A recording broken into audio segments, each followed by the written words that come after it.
नरेंद्र मोदी की अध्यक्षता में नई दिल्ली में नीति आयोग की गवर्निंग काउंसिल की 11वीं बैठक हुई और इसी महत्वपूर्ण बैठक में बिहार के मुख्यमंत्री सम्राट चौधरी सहित सभी राज्यों के मुख्यमंत्री, केंद्र शासित प्रदेशों के प्रशासक, केंद्रीय मंत्री और वरिष्ठ अधिकारियों की मौजूदगी रही। मीटिंग में देश के समग्र विकास और वर्ष 2047 तक विकसित भारत के लक्ष्य को हासिल करने के मुद्दे पर चर्चा की गई है। नीति आयोग की बैठक में सीएम सम्राट चौधरी ने बिहार में शिक्षा, कृषि, स्वास्थ्य, खेल के क्षेत्र में बिहार में हो रही प्रगति का जिक्र किया। बिहार में उद्योग और निवेश को लेकर उन्होंने सरकार मिशन मोड में काम कर रही है, इसकी जानकारी दी।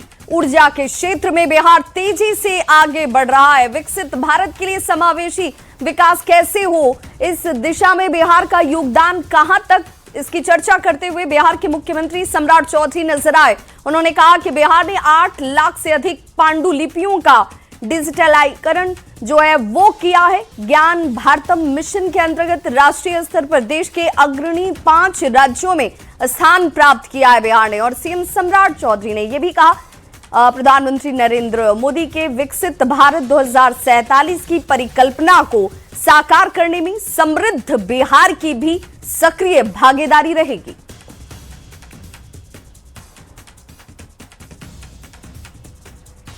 बैठक में मुख्यमंत्री सम्राट चौधरी ने बिहार के विकास की चर्चा की, तो दूसरी ओर केंद्र सरकार से बिहार के लिए कई योजनाओं में राशि की भी मांग की।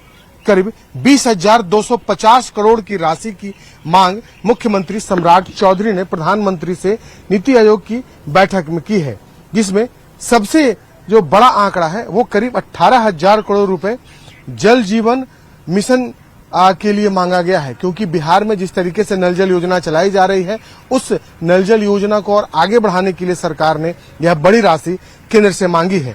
इसके अलावा खेलों की मेजबानी के लिए, कृषि और मखाना उद्योग के लिए, कौशल रोजगार, उच्च शिक्षा, पर्यटन और उद्योग के लिए भी केंद्र सरकार से बिहार सरकार ने नीति आयोग की बैठक में सहयोग मांगी है। साथ ही साथ नीति आयोग की बैठक में सम्राट चौधरी ने यह भी बताया कि किस तरीके से बिहार बदल रहा है और खास तौर पर बिहार में डिजिटल क्रांति की चर्चा उन्होंने की, लखपति दीदी की चर्चा की और सौर ऊर्जा के क्षेत्र में जो निजी निवेश है उस निवेश की भी चर्चा की। और खास तौर पर जो राशि है केंद्र सरकार से उसकी मांग की गई है, ताकि बिहार को और विकसित बनाया जा सके। विकसित भारत के साथ साथ विकसित बिहार हो, इसको लेकर के सरकार की जो अलग अलग योजनाएं चल रही हैं, उन योजनाओं की चर्चा करते हुए बिहार सरकार के मुख्यमंत्री सम्राट चौधरी ने केंद्र से सहयोग भी मांगा। कैमरा पर्सन दीपक के साथ शैलेंद्र, न्यूज 18 पटना। तो नीति आयोग की इस गवर्निंग काउंसिल की बैठक में मुख्यमंत्री सम्राट चौधरी ने बड़ी मांग रख दी। उन्होंने हर घर नल जल योजना के खर्च और संचालन के लिए केंद्र सरकार से 18,000 करोड़ रुपए की वित्तीय सहायता की मांग रखी।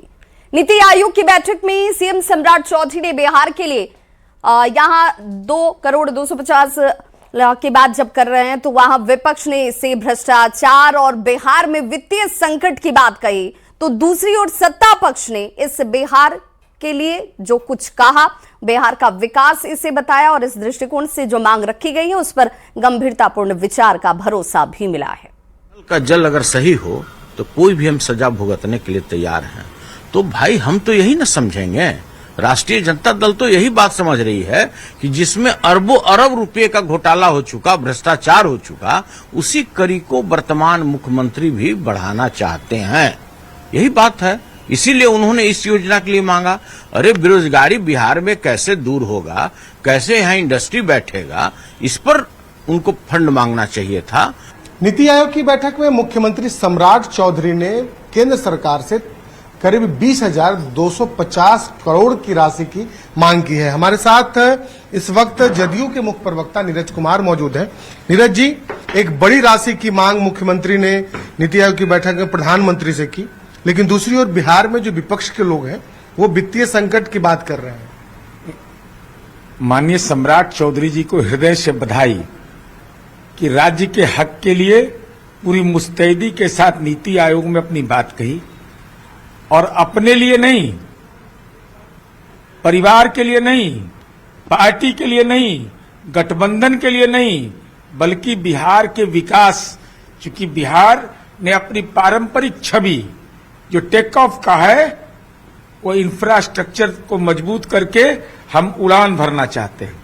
तो हमने यह मांगा है कि जल जीवन मिशन का जो हमारा योजना है उसके तहत जो कौशल और रोजगार जननायक कर्पूरी ठाकुर जो विश्वविद्यालय है उसके लिए, कृषि और मखाना उद्योग के लिए, उच्च शिक्षा के लिए, पर्यटन और उद्योग के लिए, हमने खेलों के लिए, यह बताता है कि एक समावेशी विकास की ओर बढ़ता हुआ बिहार है।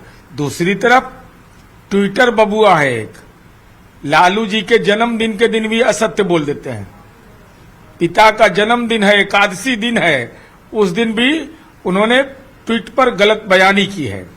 अब ये वित्तीय संकट की बात कर रहे हैं।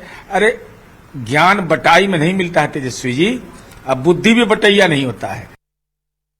के जन्मदिन पर महफिल सजी हुई थी और राबड़ी आवाज पर भोजपुरी गाने और लौंडा नाच का आयोजन किया गया था। गायक छोटू छलिया के गानों ने यहां समा बांधा। कार्यक्रम के दौरान सिंगर छोटू छलिया के गाने सुनकर राबड़ी देवी खुश हुई, उन्हें कंगन गिफ्ट कर दिया। अब कंगन मिलने के बाद छोटू छलिया गिफ्ट पाकर भावुक नजर आए। तो ये वो तस्वीर है जहां पर छोटू छलिया के गीतों पर यहां राबड़ी देवी और तमाम लोगों की मौजूदगी थी। और देखिए छोटू छलिया को जब उपहार स्वरूप खुश होकर ये कंगन मिला तो वो भावुक नजर आए। हालांकि इसी कंगन ने सियासत को गर्मा भी दिया। लालू प्रसाद के जन्मदिन का मौका था और उसी दौरान राबड़ी आवाज पर भोजपुरी गानों की महफिल सजी हुई थी। छोटू छलिया की मौजूदगी थी और उनके गानों ने जहां झुमाया लोगों को, राबड़ी देवी खुश हुई और उपहार में कंगन भेंट कर दिए। अब छोटू छलिया को गिफ्ट किए गए इस कंगन पर सियासत देखिए कैसे शुरू हो चुकी है। जेडीयू के मुख्य प्रवक्ता नीरज कुमार ने सवाल उठाते हुए कहा कि राबड़ी देवी के पास इतने महंगे कंगन कहां से आए, कैसे आए।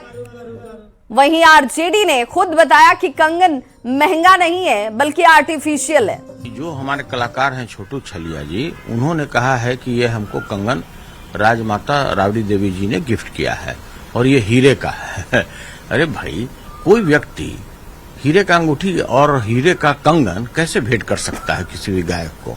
ये इमिटेशन है और भाव में आकर के मैडम वो इमिटेशन का जो भी कंगन था वो हीरा नहीं है, हम अच्छी तरह जानते हैं। उसको उन्होंने गिफ्ट किया। अगर गायक ने दावा किया है और लालू जी का जन्मदिन है, एकादशी दिन है, महिला है राबड़ी देवी जी, तो एकादशी महिलाओं के लिए पवित्र और पावन दिन माना जाता है, तो वो हीरे का कंगन आया कहां से, किसने दिया? क्या वेतन से आपने खरीद कर दिया? उसका विपत्र कहां है? बिल दिखाइए उसका, क्योंकि उस गायक ने दावा कर दिया। देखिए, माँ के हाथ से मिला हुआ है। राबड़ी माँ ने हमेशा मुझे कुछ ना कुछ देती रहती है, क्योंकि मैं उनका बेटा हूँ, मैं कोई नेता नहीं हूँ। तो पहला बार में सबसे पहले सोना का चैन मिला था, इसके बाद अंगूठी मिला सोने का, और इस बार साहब के जन्मदिन पे मैं जब यहाँ पर कार्यक्रम करने आया तो ये प्यारा सा तोहफा जो मिला हुआ है हीरा का कंगन, और ये शायद कितना का होगा मुझे मालूम नहीं है, ये प्यार माँ का है। तो गायक छोटू छलिया को कंगन दिए जाने पर बीजेपी ने भी सवाल खड़े कर दिए हैं। बीजेपी ने भी इसकी जांच की अब मांग की है। कलाकारों का तो बिल्कुल सम्मान करते हैं, हम उनका सम्मान हमारे लिए सर्वोपरि है, लेकिन यह विषय कलाकार के सम्मान का नहीं, उनको दिया गया महंगा आभूषण से है जो श्रीमती राबड़ी देवी जी ने प्रदान किया अपने कंगन के रूप में। तो जब राजद के पूरे परिवार के ऊपर लगातार आय से अधिक संपत्ति का आरोप लगता रहा, भ्रष्टाचार का आरोप लगता रहा, तो यह बिल्कुल पारदर्शिता के साथ बताना उनका नैतिक दायित्व बनता है कि यह महंगा उपहार जो कंगन है उन्होंने कहां से प्राप्त की, यह जो वैभव है उन्हें कहां से प्राप्त हुआ। और निश्चित तौर पर कलाकारों के लिए महंगे उपहार से ज्यादा महत्वपूर्ण यह है कि उनके लिए अच्छे कार्य किए जाएं जो एनडीए की सरकार कर रही है। तो बिहार के मुख्यमंत्री सम्राट चौधरी से एनडीए के सभी नए एमएलसी ने मुलाकात की है। नवनिर्वाचित एमएलसी ने जाकर मुलाकात की। सीएम सम्राट चौधरी ने उस दौरान की तस्वीरें भी शेयर की। लोक सेवक आवास पर जाकर मुलाकात की गई और सभी नए एमएलसी को शुभकामनाएं मुख्यमंत्री सम्राट चौधरी की तरफ से दी गई और ये एक फ्रेम में एक साथ आपको ये सभी एमएलसी नजर आ रहे होंगे। ये एनडीए की एकजुटता की तस्वीर है, एक साथ गठबंधन इंटैक्ट होने की तस्वीर है। नवनिर्वाचित एमएलसी की मुलाकात की ये तस्वीरें इस वक्त सोशल मीडिया पर खुद सीएम सम्राट चौधरी ने पोस्ट की। तो ये तस्वीर अपने आप में बहुत कुछ कहती है। लोक सेवक आवास पर ये मुलाकात, जिस दौरान बिहार के मुख्यमंत्री सम्राट चौधरी को यहां पर इन सभी एमएलसी की तरफ से देखिए फूलों की माला पहनाई जाती है और उन्होंने इन सभी के इस भावना को स्वीकार किया। और ये वो सभी लोग हैं जिन्हें इस बार एमएलसी में निर्विरोध इनका निर्वाचन हुआ, क्योंकि जिन तस्वीरों में लोगों को आप इन्हें देख पा रहे हैं, इन सभी के अलावा कोई दूसरा दावेदार यहां पर नहीं था, इसलिए चुनाव की नौबत नहीं आई। निर्विरोध इन सभी का चयन हुआ और बीजेपी के लिहाज से देखा जाए, जेडीयू के लिहाज से देखा जाए, इन सभी तस्वीरों में आपको एकजुटता नजर आती होगी और इसीलिए इस तस्वीर के बड़े मायने हैं। लोक सेवक आवास में इस वजह से भी सभी एमएलसी एक साथ पहुंचे और जाकर मुख्यमंत्री सम्राट चौधरी से इन्होंने मुलाकात की। संवाददाता आनंद अमृतराज हमारे साथ उस खबर पर ज्यादा जानकारी के साथ जुड़ गए। आनंद, ये तस्वीर भले मुलाकात एक तरीके से एक साधारण शिष्टाचार मुलाकात रही हो विजयश्री के बाद, लेकिन जो तस्वीर दिखती है इसमें एकजुटता साफ नजर आती है, विश्वास नजर आता है। देखिए विवाह निश्चित तौर पे, और एनडीए के जो भी उम्मीदवार हैं, 9 उम्मीदवार, उनकी जीत आसानी से हो गई। और जाहिर तौर पे जब एनडीए के उम्मीदवारों की जीत होगी तो एक कर्टसी कॉल होता है मुख्यमंत्री आवास पे जाके तमाम एनडीए के जीते हुए जो एमएलसी हैं उन्होंने जाके मुलाकात की और सम्राट चौधरी ने भी उन्हें बिहार के विकास के लिए पूरी जोर शोर से लगाकर काम करने का आग्रह किया और साथ ही कहा कि इस सरकार ने जो विजन लिया है और जो बिहार की जनता से वादा किया है उससे वादा को पूरा करना है और बिहार को विकसित बिहार बनाना है। तो जाहिर तौर पे जो तमाम एमएलसी थे उन्होंने सीएम आवास में जाकर मुख्यमंत्री सम्राट चौधरी से मुलाकात की, क्योंकि सम्राट चौधरी दिल्ली में थे और कल ही देर रात लौटे थे और आज दोपहर में उनकी मुलाकात हुई। तमाम जो एमएलसी जीते हुए एनडीए के जो सदस्य हैं उनसे मुलाकात हुई और काफी सौहार्दपूर्ण वातावरण में हुआ और तमाम जो जीते हुए प्रत्याशी थे उन्होंने मुख्यमंत्री को गुलदस्ता भेंट किया, मुख्यमंत्री ने भी उनका स्वागत किया। तो जाहिर तौर पर एक एनडीए की एकजुटता की भी तस्वीर दिखी है। साथ ही मुख्यमंत्री ने तमाम जीते हुए जो एमएलसी थे उन्हें न सिर्फ बधाई दी बल्कि बिहार के विकास में जुट जाने का आग्रह भी किया। जाहिर तौर इस पूरी तस्वीर में आनंद एक चेहरा जो है वो नजर नहीं आ रहा, पवन सिंह, क्योंकि एमएलसी के कैंडिडेट के तौर पर बीजेपी की तरफ से वो भी खड़े हुए थे, उनका भी निर्विरोध निर्वाचन हुआ, लेकिन संभवतः इस तस्वीर में वो नजर नहीं आ रहे। देखिए अभी पवन सिंह पटना में नहीं थे और इस वजह से उनकी मुलाकात नहीं हो पाई। और आपको याद होगा कि जब उन्हें टिकट मिला था, जब उन्हें उम्मीदवार बनाया गया था, तो उस वक्त उन्होंने सम्राट चौधरी से, जो मुख्यमंत्री सम्राट चौधरी, उनसे जाकर मुलाकात भी की थी मुख्यमंत्री आवास में और जाहिर तौर पे उनका आशीर्वाद भी लिया था और जाहिर तौर पे इस बात के लिए धन्यवाद भी दिया था कि एनडीए ने उम्मीदवार। बहुत बहुत शुक्रिया आनंद इस तमाम जानकारी के लिए। तो सीएम सम्राट चौधरी से जाकर मुलाकात करते हुए नवनिर्वाचित ये तमाम एमएलसी। बड़ी खबर बेगूसराय से आ रही है, जहां भीषण सड़क हादसे में 4 लोगों की मौत हो गई है। तेज रफ्तार कार ने ट्रक में जबरदस्त टक्कर मारी। हादसा इतना जोरदार था कि कार पर सवार 3 थाना प्रभारी और एक गाड़ी ड्राइवर समेत 4 लोगों की मौत हो जाती है। इस घटना के बाद घटनास्थल पर अफरा तफरी का माहौल नजर आया। घटना की सूचना मिलते ही एसपी और सदर डीएसपी आनंद पांडे सहित भारी संख्या में पुलिस बल जो है वो घटनास्थल पर पहुंचती और घटना साहेबपुर कमाल थाना क्षेत्र के बखड़ा स्थित NH 31 के पास की है। मृतक सभी पुलिस अधिकारी की पहचान साजन पासवान, नीरज कुमार, ज्ञानेंद्र अमर, ड्राइवर नीरज कुमार के तौर पर हुई है और यह भी कहा जा रहा है कि मृतक नीरज कुमार बेलारी, साजन पासवान रतवारा, ज्ञानेंद्र अमर अरार थाने में थानाध्यक्ष के पद पर कार्यरत थे और ये सभी 1 दिवसीय प्रशिक्षण को लेकर पटना से लौट रहे थे और तभी साहेबपुर कमाल थाना क्षेत्र के बखड़ा में यह हादसा हो गया। एक्सीडेंट हो गया बखड्डा के पास, गाड़ी जो है फंसा हुआ नहीं निकल रहा है। उसी दरमियान में हम लोग अपने साथी के साथ दौड़ते हुए वहां गए बाइक से, तो बहुत मशक्कत के साथ बाद जो है बॉडी निकला। बिना पहचान के हम लोग पहले बलिया अनुमंडल अस्पताल ले गए। वहाँ जो है डॉक्टर यहाँ इलाज करने से भी मना कर दिया, बोला डायरेक्ट इसको बेगूसराय ले जाइए। उसके बाद वहाँ सिर्फ पानी लगा दिया हाथ में और एम्बुलेंस को चढ़ा दिया। हम लोग बॉडी को बेगूसराय लेकर गए बेगूसराय आने के बाद पता चला कि वो मृत घोषित कर दी। कितने लोगों की मौत हुई है, कितने लोगों का, कौन लोग घटनास्थल पे 4 लोग थे, 3 लोग वहीं रह गए थे, 1 लोग ठीक थे, तो इनको हम लेके आए थे। ये लोग पटना से ट्रेनिंग से लौट रहे थे। 3 थानाध्यक्ष थे मधेपुरा जिला के, वो तीनों जा रहे थे मधेपुरा वापस लौटकर। रात में करीब 12 बजे यहीं पर एक ट्रक में पीछे से एक्सीडेंट हुआ है। तीनों थानाध्यक्ष तथा एक प्राइवेट ड्राइवर था, वो तीनों कोई बुरी तरह जख्मी हुए। इलाज के लिए ले जाने के क्रम में तीनों की मृत्यु हो गई। तीनों थानाध्यक्ष। सूचना यही है कि हमारे सब इंस्पेक्टर हम मधेपुरा जिला के हैं, थानाध्यक्ष और सब पटना से सब लौट करके अपने जिला की ओर जा रहे थे। यहाँ पर साहेबपुर कमाल थाना अंतर्गत ट्रक पीछे से उनका भेजा गाड़ी है, सब इंस्पेक्टर और एक ड्राइवर लेके जा रहे थे, किसी ने अंदर किया। ये सड़क दुर्घटना हुई है रात को 12:30 से 1 के बीच में। दुर्घटना हुई NH 31 पर बखड्डा के पास साहेबपुर कमाल थाना अंतर्गत हाईवे पे घटना हुई है, जिसमें कुछ 4 लोगों की मृत्यु हुई है। इसमें से 3 पुलिस ऑफिसर्स हैं, तीनों वर्तमान में थानाध्यक्ष मधेपुरा जिला अंतर्गत कार्यरत। ये पटना से लौट रहे थे और अपने वहां से लौट रहे थे, अपने जहाँ पे इनकी पोस्टिंग है उस जगह वापस लौट रहे थे। उस दरमियान ये घटना हुई है, इनकी कार ट्रक से टक्कर हुई।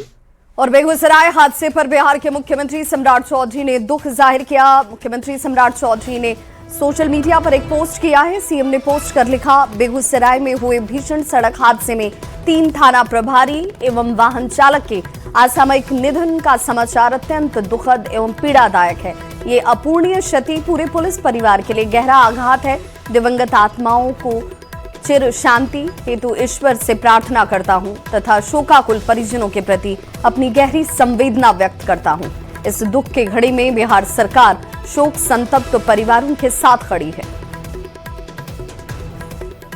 बेगूसराय हादसे के बाद शोक की लहर। बिहार पुलिस एसोसिएशन ने भी इस पर दुख जाहिर करते हुए प्रदेश अध्यक्ष मृत्युंजय सिंह ने शोक व्यक्त किया इसमें बेगूसराय इस हादसे को लेकर।